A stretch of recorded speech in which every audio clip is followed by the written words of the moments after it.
Oke, teman-teman. Jadi aku mau sharing aja sih gitu ya terkait dengan mungkin karena aku dari sisi HR-nya gitu ya. Jadi mungkin lebih ke CV gitu ya. Terus gimana interview tips dan lain-lain kayak gitu. Nanti mungkin untuk penjelasan lebih teknis bisa dijelasin sama Mbak Tista gitu ya.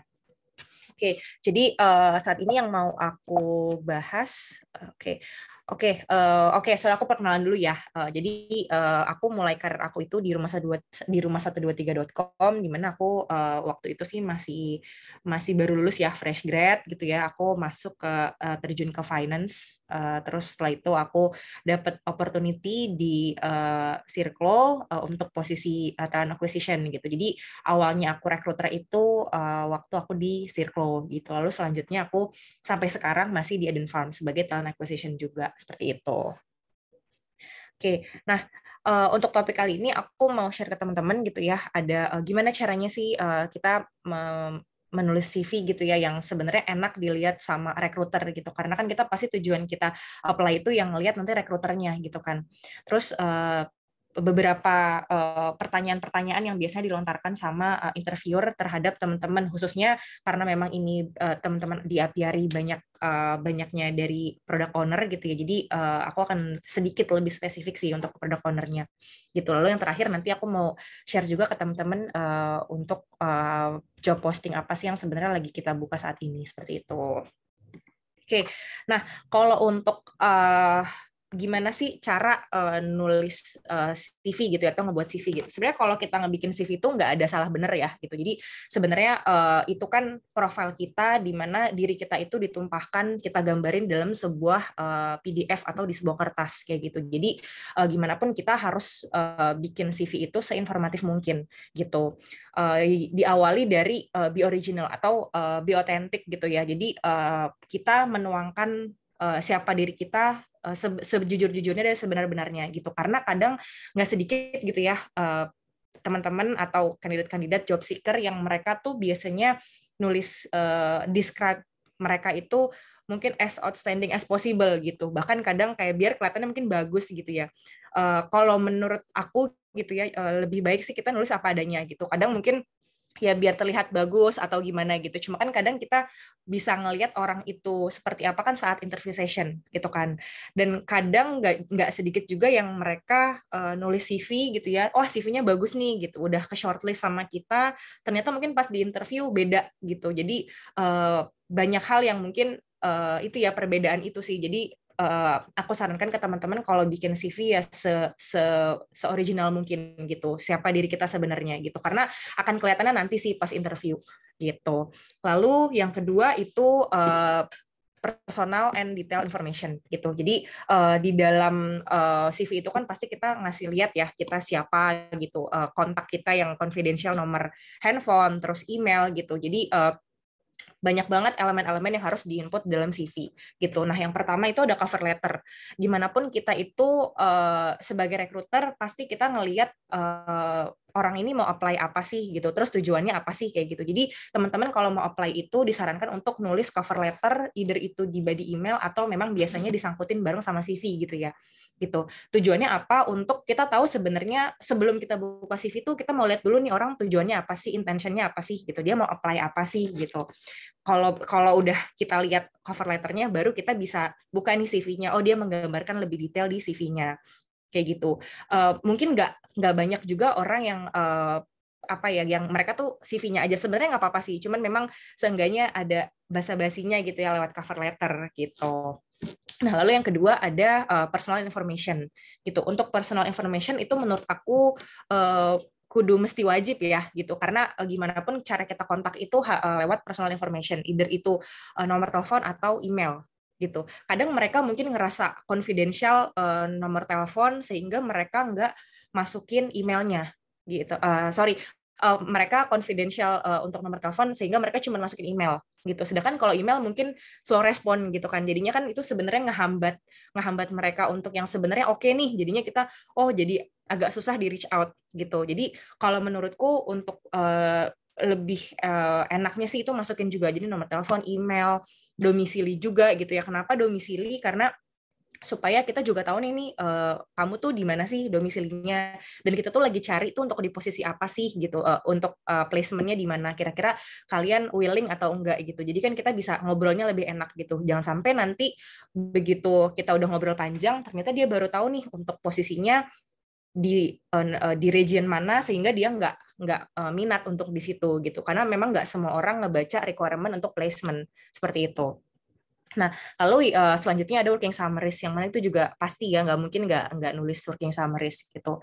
Nah, diusahakan untuk working summaries juga apa ya, kita tuh diusahakan untuk nulisnya tuh jangan plagiat banget gitu loh dari internet gitu, karena kan jadi tuh gini, internet itu dijadikan hanya sebagai untuk preference aja gitu, tapi untuk dituangkan ke dalam job desk-nya itu kalau bisa pakai bahasa kita sendiri gitu. Karena nanti kita akan kebingungan sendiri untuk ngejelasin ke recruiter, ada kadang beda gitu loh sama CV. Jadi di CV-nya ditulisnya apa, begitu dikeluarin pas interview dia ngomongnya apa gitu. Karena mungkin dia nggak pay attention apa yang dia masukin sebenarnya di CV gitu. Itu yang mungkin ada beberapa kandidat yang keliru di situ gitu. Bahkan ada yang sangat obvious itu tuh dia tuh masukin gitu ya ke CV, tapi bener-bener nggak diedit lagi gitu. Jadi bener-bener format dari internetnya tuh masuk ke situ gitu, kayak dari font, spacingnya, terus size-nya juga gitu. Nah itu kan kelihatan banget ya, itu dari kasat mata kelihatan banget kalau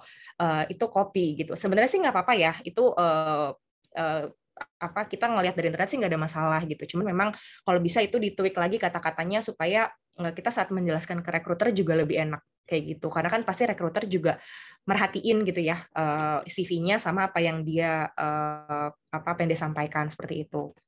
Lalu education gitu ya. Education juga itu perlu at least terakhir waktu pendidikan terakhirnya pas mungkin kuliah gitu ya. Itu perlu dimasukin sih, dan tahun berapanya juga itu kalau bisa dimasukin gitu, untuk supaya kita tahu aja sih ini dia kuliahnya berapa tahun, terus ada bahan untuk diobrolin lah bagian itu gitu. Lalu setelah itu ada soft skill atau hard skill gitu. Kalau aku personally prefer untuk hard skill gitu. Kenapa?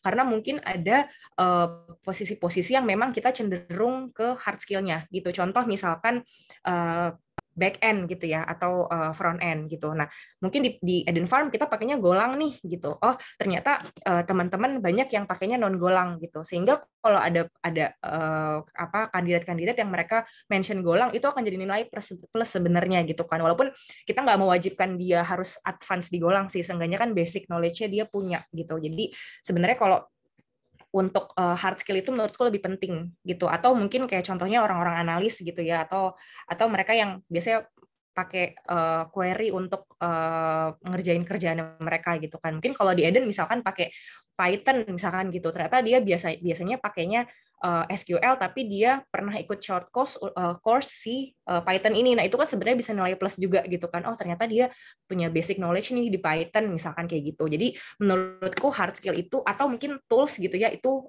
kalau bisa dicantumkan di dalam CV kayak gitu. Lalu setelah itu ada achievement gitu ya. Achievement menurutku juga penting, karena kan itu kan kalian pakai effort juga ya melakukan itu sampai akhirnya kalian dapat achievement itu. Jadi kalau bisa itu dimasukin juga gitu. Dan itu sebenarnya bisa nge-attract recruiter sih gitu. Jadi oh dia tuh pernah melakukan ini ya, misalkan dia pernah jadi apa kandidat untuk model United Nation misalkan kayak gitu. Nah itu kan bagus ya gitu. Itu oh berarti dia udah ini nih, maksudnya perjalanannya udah panjang banget nih gitu kan, dia udah luas nih kayak gitu. Terus untuk portfolio juga sebenarnya itu penting, cuman memang nggak semua posisi dibutuhkan portfolio gitu ya.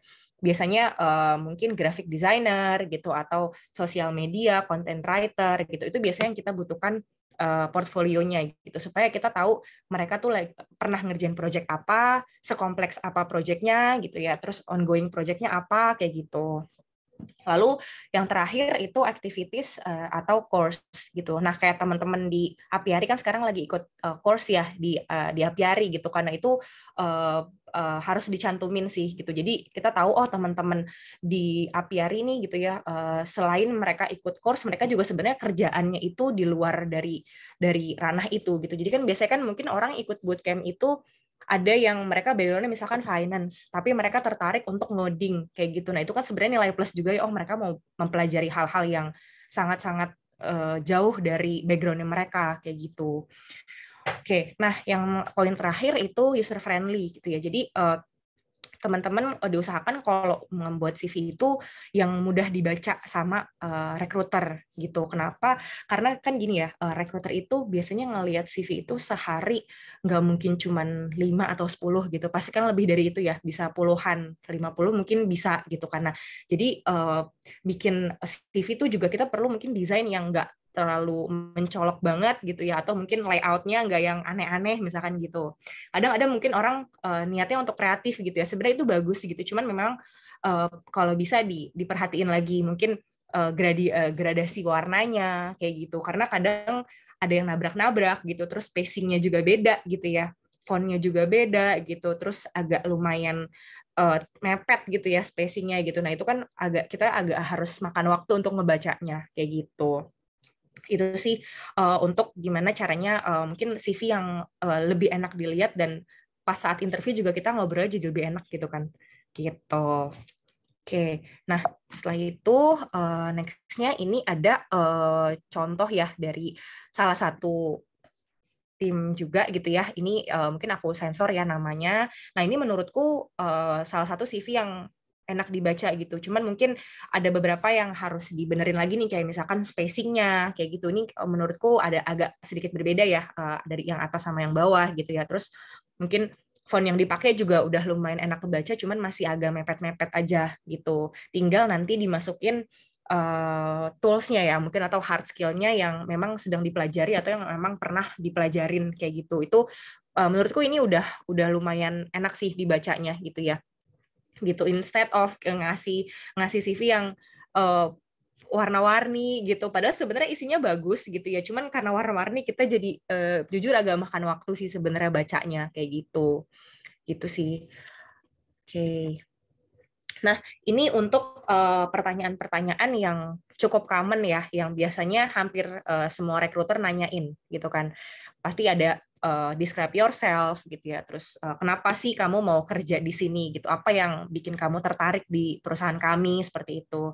Terus apa ya, kekuatan kalian tuh di mana? Terus mungkin kelemahannya di mana gitu. Kita tuh sebenarnya bukannya asal tanya gitu ya, tapi sebenarnya memang ada poin-poin tertentu yang kita ambil dari situ gitu, karena kan pasti kita ngefit in sama job position yang lagi kita cari gitu kan. Kayak misalkan kita lagi nyari yang orang gudang gitu ya, orang gudang itu kan high pressure gitu kan, jadi gak mungkin kita carinya orang yang mungkin saya nggak bisa dibentak orangnya, saya orangnya misalkan baperan kayak gitu. Nah itu mungkin kita nggak bisa belum cocok gitu kali ya, karena memang untuk di warehouse tuh ritmenya juga cepet gitu ya, terus yang mungkin shifting juga, jadi secara fisik juga harus kuat gitu. Terus mungkin kenapa kita harus nge-hire kamu nih, mungkin apa yang sisi apa sih yang mungkin bisa bikin kita tertarik sama kamu gitu. Lalu apa yang kamu tahu tentang perusahaan ini, atau mungkin Eden Farm gitu. Nah, recruiter itu sangat interest sama kandidat yang sebelumnya mereka udah research duluan gitu. Jadi jadi gimana ya? Kita tuh pasti kan nge-apply ke tempat yang memang kita tertarik ya, nggak mungkin asal apply gitu kan. Gitu. Jadi recruiter akan sangat respect sama kandidat-kandidat yang memang mereka udah cari tahu duluan gitu. Bahkan kadang sampai ada yang mention ini co-foundernya ini kayak gitu. Oh, berarti dia udah ini ya gitu. Sampai ada yang nyari sosial medianya juga, sampai ada yang ngikutin keseharian kita juga gitu. Nah, itu aku sangat appreciate lah untuk kandidat-kandidat yang sudah research duluan kayak gitu. Lalu kenapa kamu cari kesempatan ini? Apa yang ngebuat kamu nyari-nyari nih, misalkan gitu? Apakah mungkin dari sisi jarak gitu ya, atau mungkin banyak hal yang memang jadi alasan buat kenapa dia mau pindah kayak gitu. Terus setelahnya kenapa goals-nya tuh mau kemana sih gitu. Itu juga akan bisa menentukan untuk kedepannya cocok nggak sih kamu di posisi ini gitu. Misalkan kayak dia, oh saya pengennya di back office nih gitu. Saya pengennya kantornya yang nyaman dan lain-lain. Sedangkan yang kita posting ini adalah untuk di warehouse misalkan gitu. Nah itu kan mungkin nggak relevan ya sama apa yang dia mau gitu. Nanti akan kita jelasin kalau ini sebenarnya penempatannya untuk di warehouse gitu. Cuman memang ada office-nya kayak gitu. Nah, kalau emang mungkin kebayang ya kalau office di warehouse itu tidak seproper office di tower gitu ya, itu kan pasti berbeda gitu kan. Nah, hal-hal kayak gitu sebenarnya kita juga pengen tahu sih dari si kandidat tuh dia maunya kayak gimana gitu. Lalu untuk salary itu juga pasti kita nanyain gitu, untuk current dia berapa dan ekspektasi dia berapa, seperti itu. Lalu yang terakhir, kenapa, sorry ini yang terakhir aku belum ganti ya. Biasanya itu ada pertanyaan ya biasanya. Jadi any question itu biasanya paling terakhir. Itu recruiter biasanya nanya kira-kira kamu mau nanya apa sih gitu. Apakah dari sisi mungkin culture gitu ya atau apa misalkan kayak gitu. Nah, nggak sedikit ya kandidat itu biasanya nanya terkait soal teknis gitu kan. Kadang recruiter juga aduh gimana ya jawabnya gitu. Jadi usahakan kalau memang sedang interview dengan recruiter itu jangan terlalu teknis bertanyanya gitu, karena kadang kita juga ngerasa nggak enak kalau kita nggak bisa jawab gitu kan, aduh gimana yang nggak bisa jawab, nggak enak juga gitu. Jadi kita say sorry dulu di awal, tapi kita akan jelasin big picture-nya seperti apa kayak gitu.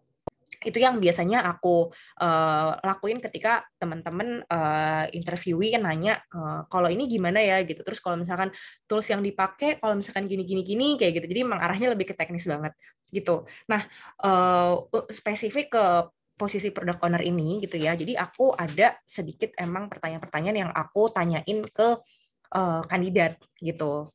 Kenapa? Karena supaya aku tahu kandidat ini dia tuh kemana sih gitu, maksudnya produk apa sih yang pernah dia pakai gitu ya, atau mungkin culture dia tuh saat dia being between stakeholders and IT team itu tuh kayak gimana sih kayak gitu, karena kan pasti tiap perusahaan juga beda-beda ya.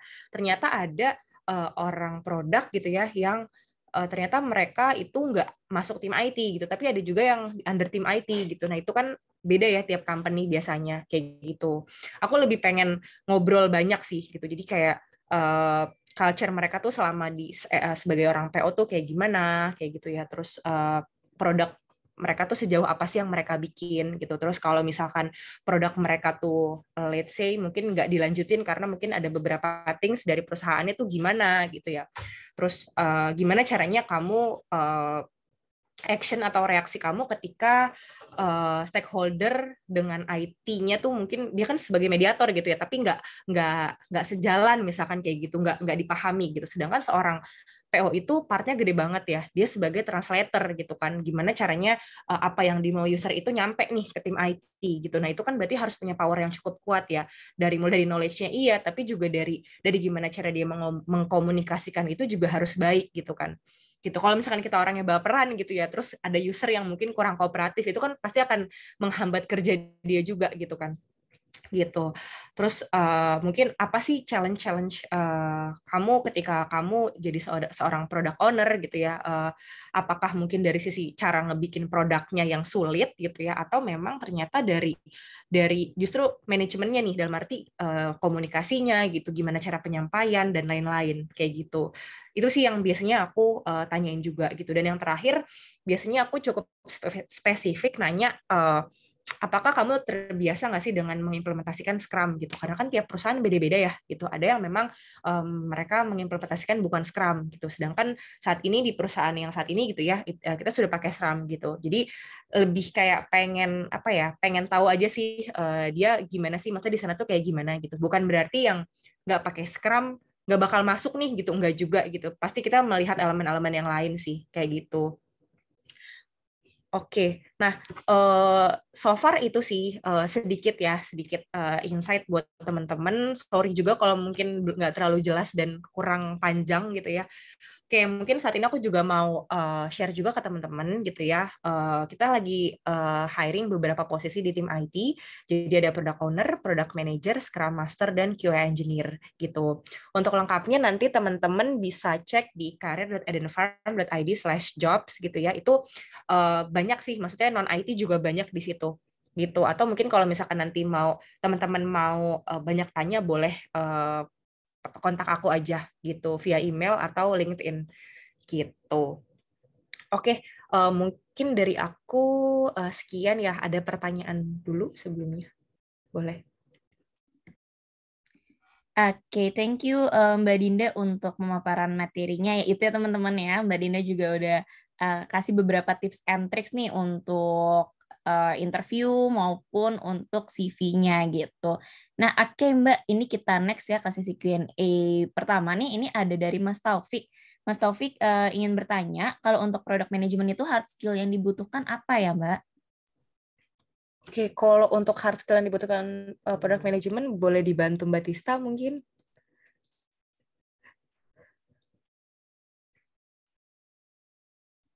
Silakan Mbak Tista, boleh bantu jawab. Oke, aku bantu ya. Jadi mostly yang kita butuhkan soft skill sih. Jadi kayak communication, habis itu apa namanya how to handle people gitu. Nah, kalau hard skill-nya sendiri sih lebih ke kayak ini ya, pengetahuan tentang minimum ya ada development cycle sih. Jadi kita tahu nih gimana sih sebenarnya suatu produk ataupun request feature dari stakeholder tuh di develop sama teman-teman developer gitu. Yang kedua, paling kita pasti tahu nih matrix bisnisnya gitu ya. Jadi request dari stakeholder ini nggak langsung kita approve ataupun nggak langsung kita terima kayak gitu. Jadi kita tahu background atau why-nya dari si feature ini di request kenapa itu sih. Habis itu paling nanti tadi soft skill-nya ya ada curiosity kayak gitu macam-macam sih. Jadi gimana kita bisa ini nih kayak gali-gali gitu deh, gali-gali dari requirement yang diberikan sama stakeholder gitu. Sampai sejauh mana sih si stakeholder ini yakin sama requestan mereka gitu, atau ini hanya ngada-ngada aja biar ada kerjaan gitu kan, enggak ya. Jadi gitu sih, mostly pasti kalau misalkan teman-teman udah biasa ini handle people gitu, pasti dapat sih apa aja gitu yang emang dibutuhin di product management. Despite kita perlu tahu kayak produk itu apa, vision itu apa, dan lain-lain gitu ya. Maksudnya di dalam product management sendiri yang sepertinya juga diajarkan ya di silabusnya di EPRI ya, Mbak Fadira gitu. Jadi kalau misalkan mau hard skill, mending teman-teman ikut bootcamp kayak gitu untuk dapat sebenarnya apa sih pengetahuan di product management itu apa. Nah nanti baru implement di realnya itu ya itu improving di soft skill sama implement hard skill yang udah didapat gitu. Semoga menjawab ya tadi Mas ya. Oke, thank you Mbak Tista untuk jawabannya. Bagaimana dari Mas Taufik? Mungkin ada follow-up question?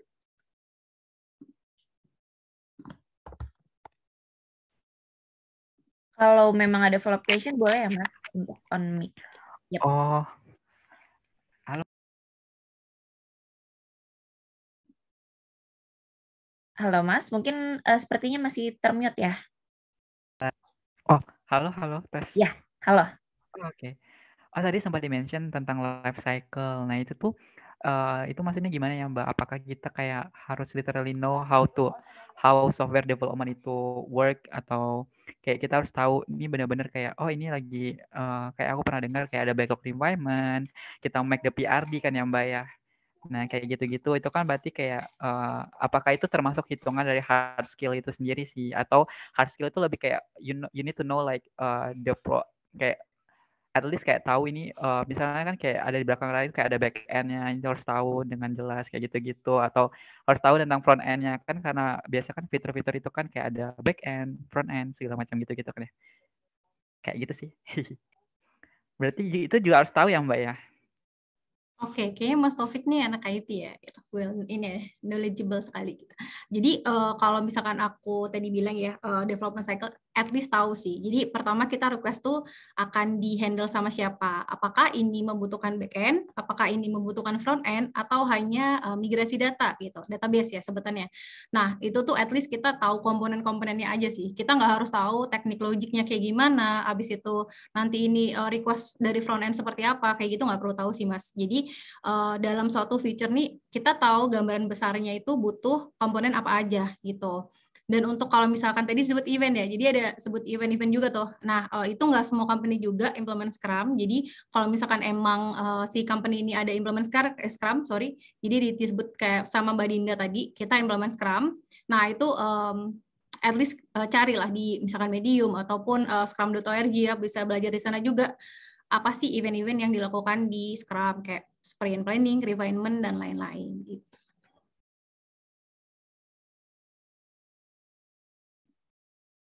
Oke, itu dia ya Mas Taufik. Semoga menjawab. Oke, thank you juga Mbak Tista untuk penjelasannya. Kita next ya ke pertanyaan berikutnya nih. Ada dari Mas Irfan. Mas Irfan pengen bertanya kepada Mbak Dinda, apakah user lebih, ini kepada Mbak Tista mungkin ya lebih tepatnya ya. Apakah user lebih menyukai fresh graduate atau yang lebih berpengalaman ya? Monggo Mbak, mungkin dari Mbak Dinda atau Mbak Tista boleh. Boleh Mbak Dinda. Oke, bantu jawab untuk yang prefernya mana fresh grad atau berpengalaman gitu ya. Sebenarnya kalau untuk produk ya, tim produk gitu, misalnya ini kan kita lagi banyak bahas terkait produk gitu ya. Nah, produk itu kan walaupun let's say misalkan fresh grad gitu ya, tapi dia udah banyak ikut bootcamp atau bahkan punya sertifikasi misalkan PSPO ya kalau nggak salah, PSPO something gitu ya. Nah itu kan sebenarnya jadi nilai plus juga, yang mana yang harusnya kita mencari orang yang experience, tapi ini ada orang yang fresh grad yang mau belajar, yang mana dia juga udah punya banyak pengalaman, mungkin nggak di sebuah perusahaan yang official gitu ya, tapi justru lewat bootcamp itu gitu. Sebenarnya kan kalau di bootcamp juga itu kan produknya banyak ya yang dia bikin gitu kan. Nah itu kan bisa nilai plus juga gitu. Jadi bukan yang kita terima fresh grad tapi zero knowledge gitu. Karena mungkin kalau untuk di fase-fase startup gitu, kita kan biasanya cepet banget gitu ya.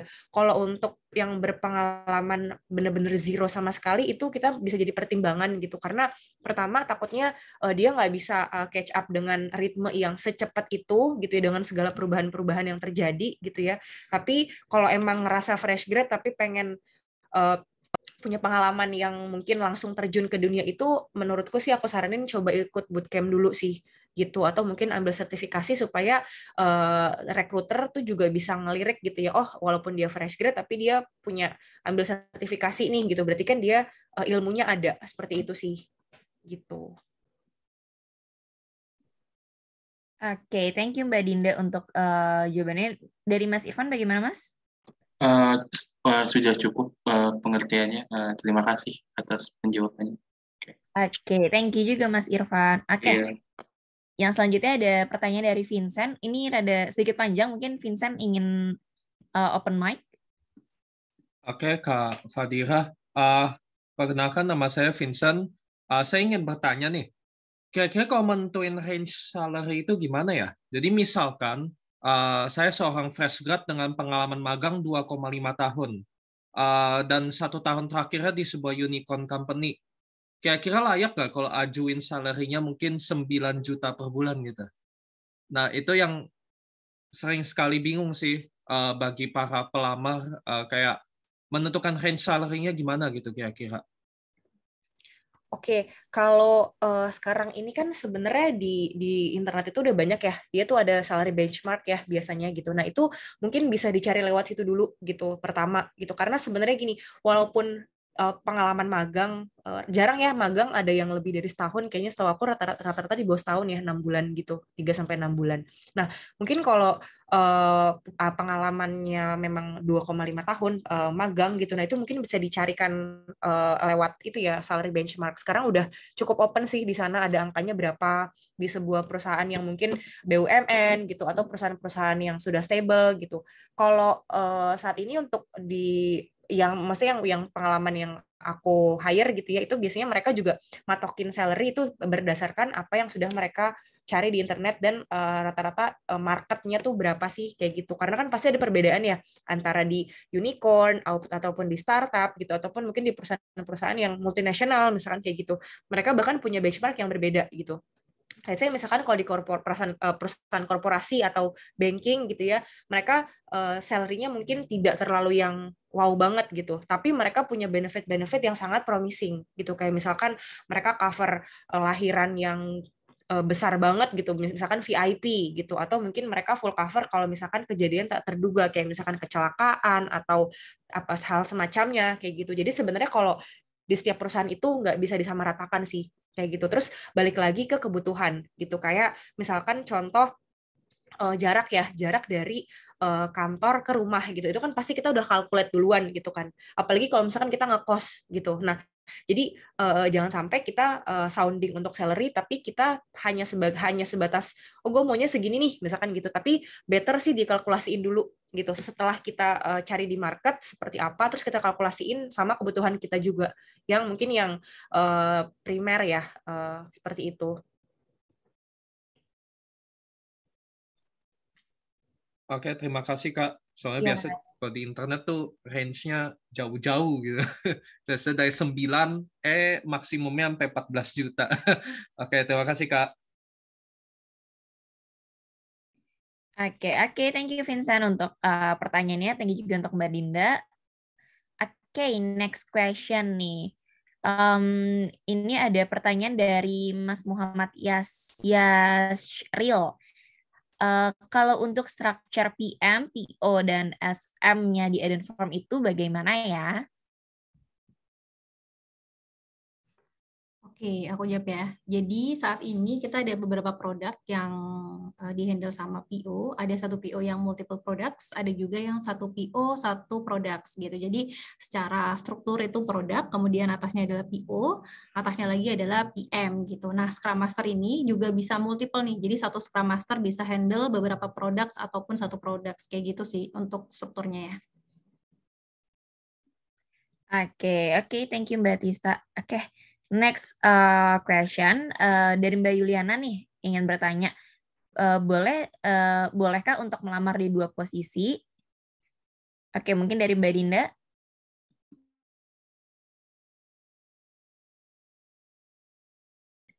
Oke, untuk melamar 2 posisi ya sebenarnya sih kalau saat ini yang aku jalanin bahkan ada 1 orang tuh apply hampir ke semua ini ya semua posisi gitu karena mungkin dia ya emang lagi cari-cari juga gitu. Kita sih kalau di sini nggak apa ya open aja sih gitu selagi memang CV-nya cocok gitu. Tapi jangan juga yang semua posisi di-apply gitu karena kadang kita bingung sebenarnya kandidat ini niatnya mau kemana sih gitu. Apa sih yang dia cari gitu. Jadi jangan sampai seperti itu gitu. Kalaupun memang 2 posisi misalkan dia mau apply back end dan front end misalkan kayak gitu itu masih make sense gitu karena mungkin dia menguasai tools front end dan menguasai tools back end gitu. Nah, itu mungkin bisa kita consideration gitu. Tapi kalau misalkan yang satu apply-nya finance tapi yang satu lagi UI UX gitu, itu agak nabrak gitu. Jadi kita bingung. Sedangkan mungkin background dia lebih ke finance gitu, tapi dia apply untuk posisi lain gitu. Jadi jangan sampai itu kan mungkin hal yang nggak terlalu besar gitu ya, tapi itu bisa jadi menghambat chance kalian buat sebenarnya bisa kayak gitu sih. Jadi kita sebagai job seeker juga mesti wise pilih posisi-posisi mana sih yang relate sama diri kita. Balik lagi tadi yang aku mention be original gitu. Jadi apapun itu kita balik lagi ke diri kita sendiri karena nanti kan kita yang ngejalanin juga gitu kan. Terus nanti ternyata kita memaksain let's say posisi-posisi yang relate tapi sebenarnya dia bingung mau kemana gitu tapi tetap dia paksain gitu dia mungkin ngecek biasanya kan dia body email ya gitu kan ya oke lah kita coba gitu tapi ternyata pas masuk juga karena berdasarkan pemaksaan gitu ya sama diri sendiri jadi dia nggak akan comfort juga di posisi itu gitu jadi apapun yang kita pilih tuh kita harus wise juga sih sebenarnya itu aja sih gitu. Oke, thank you Mbak Dinda untuk jawabannya. Oke teman-teman, untuk Q&A sesi pertama ini ditutup dulu ya karena pertanyaan yang lainnya ini mungkin lebih cocok untuk di sesi kedua nanti gitu. Oke, sekali lagi thank you Mbak Dinda untuk ada satu pertanyaan lagi mungkin nih Mbak. Boleh ya Mbak ya? Oke, ini dari Mas Muhammad Fadlan. Untuk CV auto resume ini yang dibuat dari LinkedIn apakah sudah cukup atau memang harus membuat CV ATS untuk tech industry saat ini?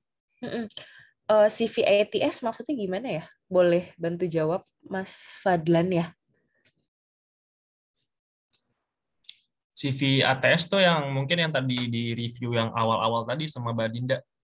ATS friendly kalau nggak salah ya sebutannya. Oke, user friendly ya maksudnya.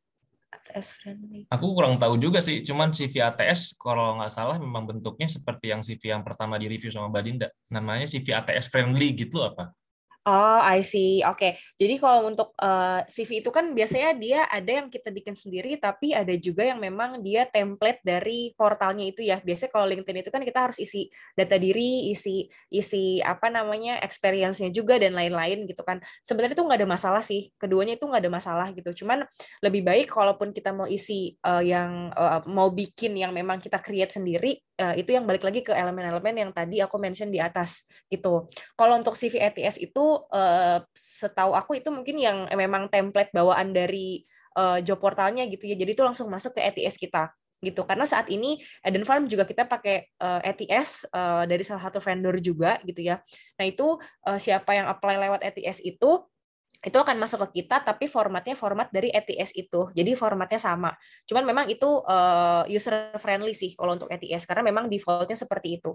Gitu. Cuman memang balik lagi sih, karena ada orang yang memang dia mau berkreasi gitu ya, mau banyak informasi yang dia kasih ke kita gitu ya, sehingga dia bikin sendiri. Itu biasanya lewat Google udah banyak ya gitu, lewat Canva misalkan. Kayak gitu itu udah lengkap banget di situ. Tapi kalau memang mau pakai yang dari ATS pun sebenarnya juga nggak masalah gitu, karena itu udah poin-poin terpenting yang elemen-elemen yang paling penting yang memang dimasukin sama dia. Jadi kita tinggal isi aja gitu. Jadi udah by template sih gitu. Yang mana keduanya sebenarnya nggak ada masalah sih kalau menurutku ya. As long as memang informasi yang dijelasin jelas gitu. Jangan juga kita nulisnya singkat gitu tanpa kita tahu ini maksudnya apa sih sebenarnya gitu. Ini yang dikerjain apa sih misalkan kayak gitu. Yang penting being informatif aja sih gitu. Oke, yep, itu dia pertanyaan terakhirnya untuk di sesi pertama ini. Thank you Mbak Dina untuk insight-nya, dan semoga bisa membantu teman-teman juga ya untuk improve CV teman-teman gitu, dan juga untuk interview. Oke, next sebelum kita lanjut nih ke sesi kedua, aku ingin share sedikit informasi nih. Maaf Mbak Dina, mungkin boleh gantian share. Yep, oke, thank you Mbak. Oke, ya. Yep. Ya, jadi ini aku pengen sharing aja sih ya sedikit. Saat ini kan seperti yang kita tahu ya, PM itu udah mulai udah mulai banyak lah ya gitu, dan mulai hype juga nih di Indo gitu. Nah, jadi untuk teman-teman nih yang tertarik untuk ingin menjadi PM atau memang sudah menjadi PM dan ingin meningkatkan lagi nih skillnya, boleh banget nih ya join ke program-program yang ada di Apiari. Nah, saat ini kami ada program yaitu Product Management Training dan juga ada mini course.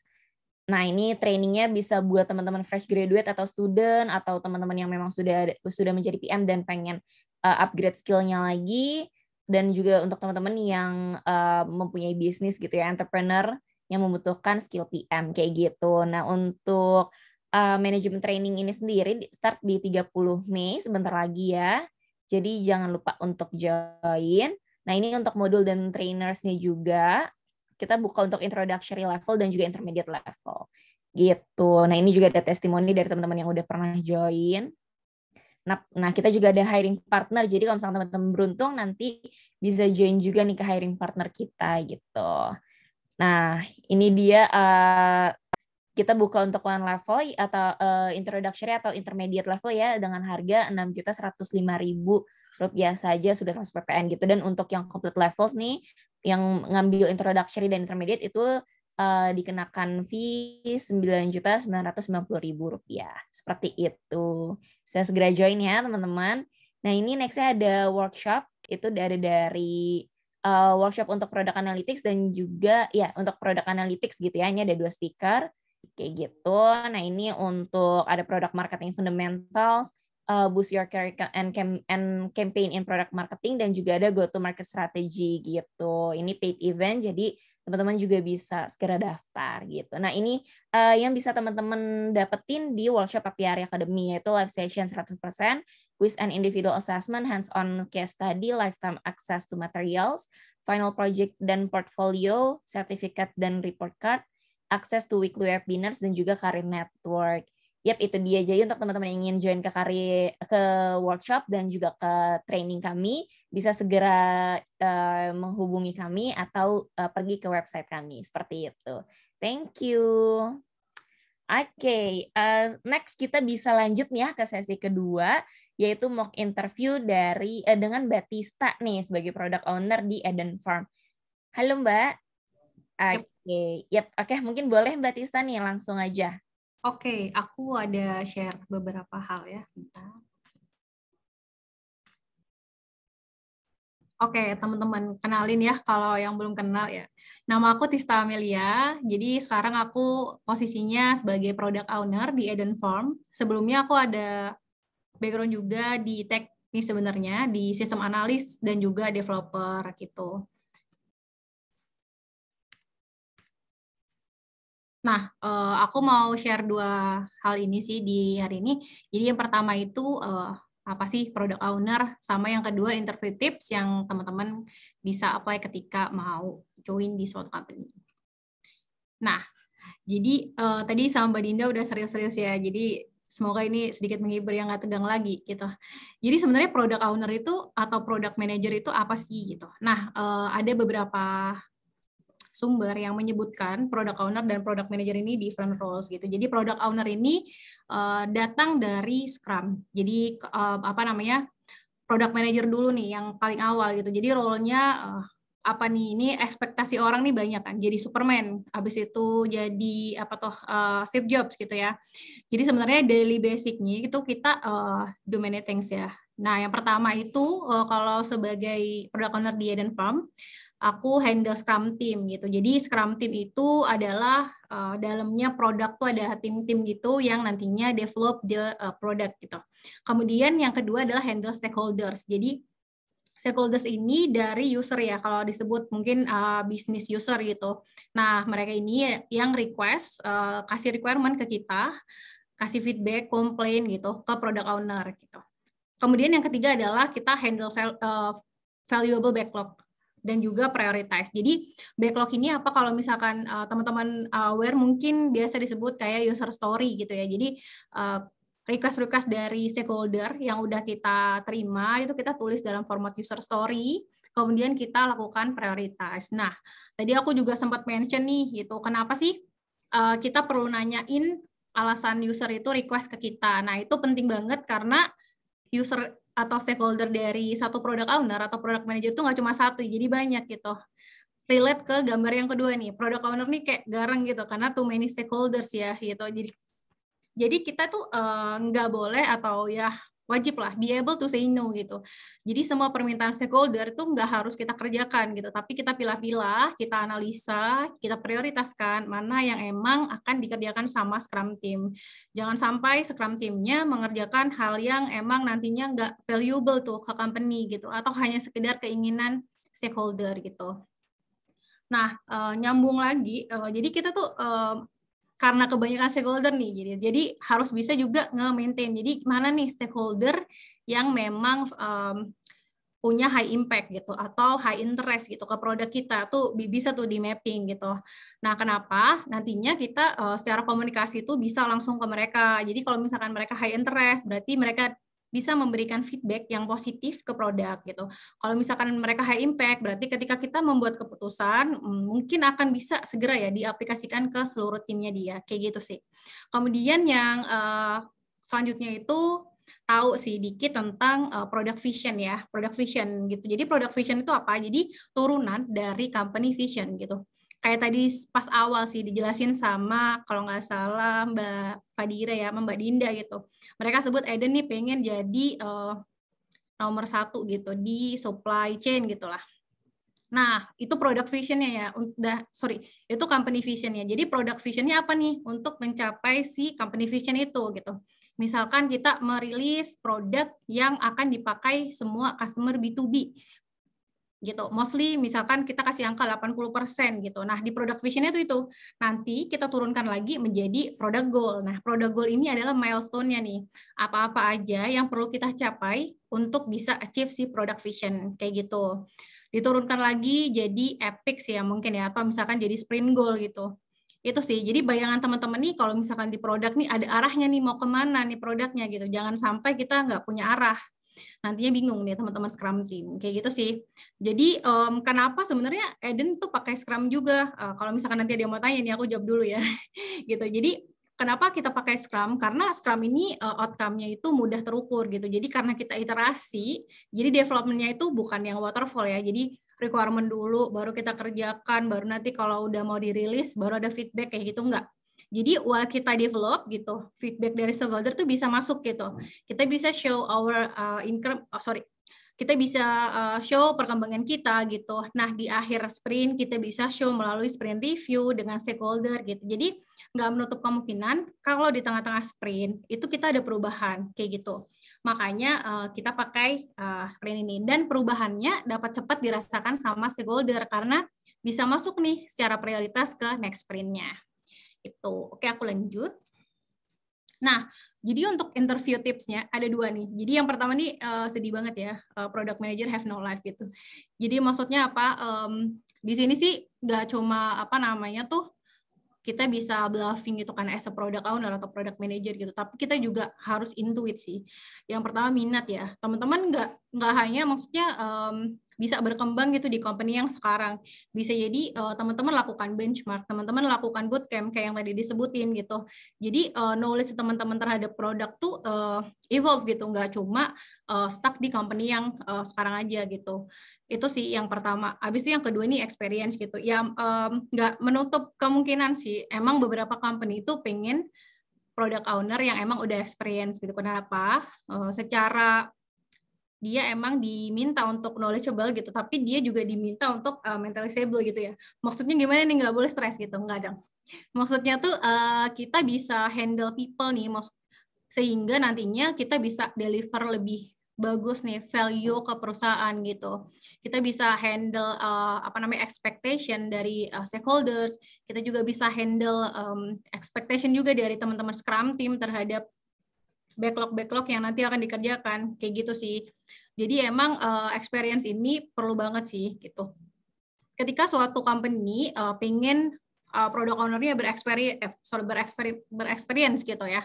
Nah, gimana nih caranya apply gitu? Oh, ya udah nggak harus kita masuk ke product owner langsung. Misalkan kita mencoba ataupun apply ke jobs yang emang mirip seperti business analyst gitu. Nah, business analyst ini dia juga sama nih handle user business, kemudian memberikan solusi kepada users kayak gitu. Habis itu dia monitoring, membereskan misalkan flow-flow yang emang nggak benar di company-nya kayak gitu. Nah, itu tuh sebenarnya bisa juga jadi batu loncatan teman-teman sih. Jadi awalnya experience-nya business analyst, kemudian move to product kayak gitu. Selain itu juga bisa ikut workshop sih, balik lagi ya, workshop, bootcamp itu juga bagus banget buat experience-nya teman-teman, biar tahu nih, oh sebenarnya di Eden tuh kayak gimana sih orang-orang produknya gitu, oh gini nih. Nah, teman-teman bisa validate juga nih informasi yang didapat itu ke sumber-sumber yang emang valid gitu sih. Paling itu aja dari aku. Kalau misalkan ada pertanyaan, boleh boleh di-write di komen atau di chat